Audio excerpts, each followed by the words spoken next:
Friends, welcome back to my channel. मेरे channel को please like and subscribe कर दें। मैं बताने वाली हूँ गीता के चौथे अध्याय का पहला श्लोक किस तरह से है। प्रश्न, यहाँ इमम विशेषण के सहित योगम पद के सूर्य योग का वाचक है, कर्म योग का या सांख्य योग का। उत्तर, दूसरे अध्याय के 39वें श्लोक में कर्म योग का भली भांति प्रतिपादन किया है।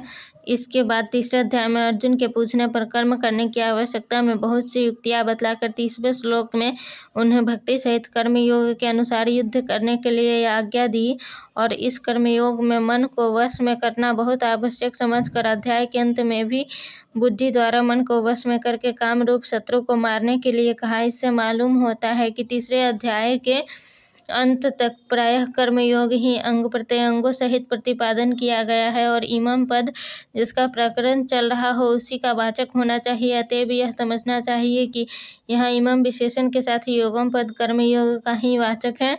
इसके सिवा इस योग की परंपरा बतलाते हुए भगवान ने यहाँ जिन सूर्य और मनु आदि के नाम गिनाए हैं वे सब गृहस्थ और कर्मयोगी ही हैं तथा आगे इस अध्याय के 15वें श्लोक में भूतकालीन मुमुक्षुओं का उदाहरण देकर भी भगवान ने अर्जुन को कर्म करने के लिए आज्ञा दी है। इससे भी यहाँ इमम विशेषण के सहित योगम पद को कर्मयोग का ही वाचक मानना उपयुक्त मालूम होता है।